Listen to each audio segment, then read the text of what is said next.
Hello friends, welcome back to my channel. तो बढ़ते हैं इस सीरीज के 5th एपिसोड की तरफ। एपिसोड के स्टार्ट में हमें सीहन को उसके चीक्स पकड़े हुए दिखाया जाता है, जो कि उसे अपना ख्वाब लग रहा था। सडनली उसे फील हुआ कि ये सब कुछ रियल वाली फीलिंग्स क्यों दे रहा है, और चेंगमू बोला कि ऐसा लगता है तुम मुझसे ख्वाब में मिलना चाहती हो। सीहन भी एम्बेरस तो होती ही होती है, लेकिन चेंगमू भी फाइनली उसकी फीलिंग्स जान गया। कहने लगी तुम मेरे घर में क्या कर रहे हो, एंड वो बोला शुक्र करो मैं टाइम पर आ गया, वरना तुम तो यही लेटे लेटे ही मर जाती। खैर सीहन को याद आया कि वो तो नाराज थी और फिर से अपना मुंह छुपा कर लेट गई। चेंगमू ने बताया कि रुई तुम्हारे हाथों की स्टीम्ड एग खाना चाहता है। इसके बाद यहाँ उसके कुछ लिखे हुए नोट्स पढ़े, जिसमें उसने चेंगमू की रेसिपीज को काफी ज्यादा अप्रिशिएट किया था। वही यियांग ने भी नाराज गर्लफ्रेंड को राजी करने की कुछ टिप्स बताए कि पेशेंट को कंफर्ट की जरूरत होती है, अगर तुम उसे थोड़ा सा प्यार से बात करोगे तो वो राजी भी हो जाएगी और तुम्हारे साथ घर वापस भी आ जाएगी। चेंगमू उसके इन टिप्स पर कुछ ज्यादा फोकस नहीं करता और सीहन का बिखरा हुआ घर संभालने लगा। फिर जाते हुए मेडिसिन किट पर उसके लिए एक नोट रख दिया कि घर में पड़ी सारी मेडिसिन एक्सपायर्ड है, इसलिए उसका यूज मत करना।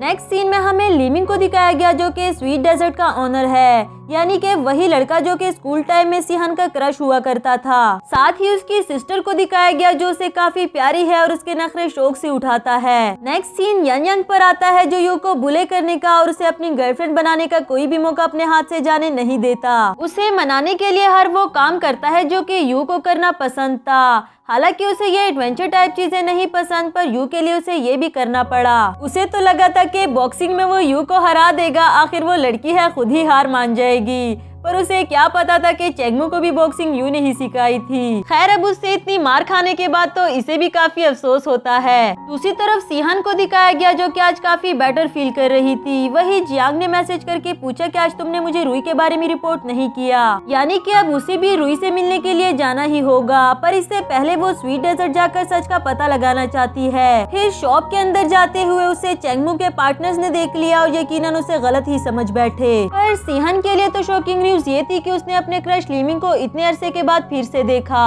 दूसरी तरफ यहाँ सुनेन ने आकर बताया कि मैंने अभी सीहन को स्वीट डेजर्ट जाते हुए देखा।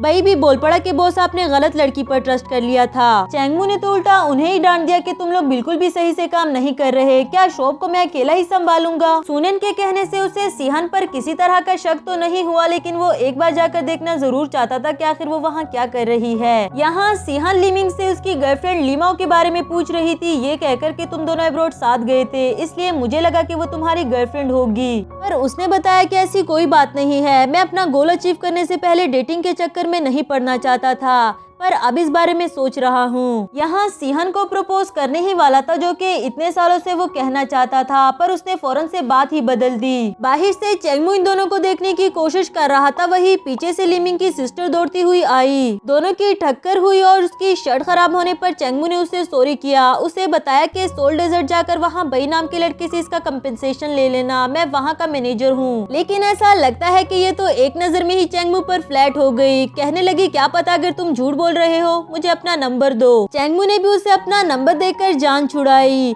यहाँ बाहर से इन दोनों को देख ही रहा था कि सीहन ने भी उसे नोटिस किया। आज तो उस बेचारी को अपनी किस्मत ही खराब लग रही थी, ऊपर से चेंगमू उसे फॉलो करते हुए अंदर भी आ गया। उनके पास बैठता है और सीहन पूछने लगी कि तुम यहाँ क्यों आ गए, जिस पर वो बोला कि मैं यहाँ क्यों नहीं आ सकता। दूसरी तरफ लीमिंग की सिस्टर तो उसे देखकर और भी ज्यादा खुश हो गई कि शायद मेरा भाई से जानता है और अब तो मेरा रास्ता और भी साफ हो जाएगा।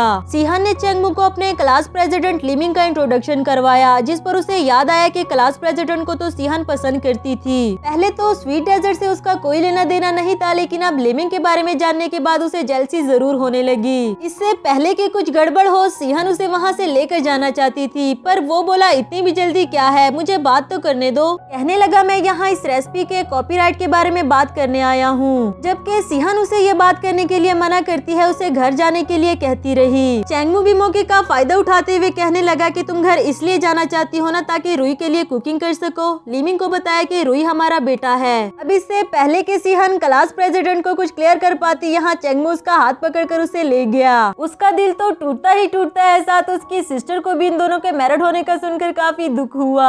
बाहर आकर सीहन ने उसे डांटा कि ये बात करने की क्या जरूरत थी, ये कोइंसिडेंस भी तो हो सकता है ना। वो बोला चलो मैं मानता हूँ कि ये इत्तेफाक हो सकता है, लेकिन भाई ने ट्रेस किया था कि इन लोगों को हमारी रेसिपी का ईमेल रिसीव हुआ था। सीहन बोली कि अगर तुम्हें मुझ पर शक है तो मैं बता दूं कि मैंने मैंने कोई भी ईमेल सेंड नहीं किया। एंड वो बोला कि मैंने कब कहा तुम्हें कि मुझे तुम पर शक है, कितनी बार बताया कि मैं तुम पर ट्रस्ट करता हूँ। सीहन ने अभी भी उसको माफ नहीं किया और अपना बैग लेकर जाने लगी, जिस पर चेंगमू ने उसका बैग पकड़ लिया। उससे रुई के बारे में पूछती है एंड चेंगमू बोला कि उसको विजिट करने के लिए खुद ही मेरे घर आ जाना। इसके बाद दोनों सोल डेजर्ट आए, जहाँ रुई आंटी को देखकर फौरन से उनके पास दौड़ा, उन्हें बताता है कि मैंने आपको कितना ज्यादा मिस किया। और तो और उसे इस बात की भी उम्मीद थी कि आज रात गॉडफादर और आंटी दोनों मिलकर मुझे स्टोरी सुनाएंगे, लेकिन सीहन ने बताया कि मैं अभी भी थोड़ा बिजी हूँ, इसलिए गॉडफादर के घर शिफ्ट नहीं हो सकती, पर मैं आपसे प्रॉमिस करती हूँ कि आपको विजिट करने के लिए जरूर आऊंगी। फिर उन दोनों को बाय बाय करते हुए जाने लगी और यहाँ रुई अपने गॉडफादर को उसे सॉरी करने के लिए फोर्स करता है। चेंगमू से सॉरी करने की हिम्मत तो नहीं हुई, लेकिन उसे अपना ख्याल रखने के लिए जरूर कहा। इसके बाद यू को दिखाया गया, जो कि एक जरूरी मीटिंग का कहकर वहाँ से जाने लगी और यन यंग उसे मजीद अपने पास रोकना चाहता है। जब अपने लफ्जों से कुछ नहीं कर सका तो बीमार होने की एक्टिंग करने लगा कि मुझसे सपोर्ट लिए बगैर खड़ा भी नहीं हुआ जा रहा। उसे हक करके बोला प्लीज मुझे घर लेकर चलो, मुझसे नहीं चला जा रहा। दूसरी तरफ जियांग सीहन को समझा रही थी कि अगर तुम किसी की केयर करती हो तो अपनी प्रॉब्लम्स को सॉल्व आउट करो और बात करने में आखिर क्या हर्ज है। सीहन जो कि अपनी फीलिंग्स के बारे में उसे भी नहीं बताना चाहती और फौरन से कॉल काट दी। यहाँ बेचारा चेंगमू भी इंटरनेट पर सर्च कर रहा था कि अपनी नाराज गर्लफ्रेंड को कैसे मनाया जाए। इंटरनेट पर अजीब अजीब से आइडियाज मिले कि अपनी गर्लफ्रेंड को डिनर पर लेकर जाओ, उसे बैग दिलाओ और उसकी सहमति लेने के लिए बीमार होने की एक्टिंग करो, जो चेंगमू को तो इतने ज्यादा फजूल लगे। कहने लगा कि यंग जैसे बेवकूफ लड़के ही इसे ट्राई करते होंगे। फिर सीहन से पूछता है कि मैंने किसी को नाराज कर दिया है और मैं उससे माफी मांगना चाहता हूँ, पर मुझे समझ नहीं आ रही कि मैं कैसे मांगू।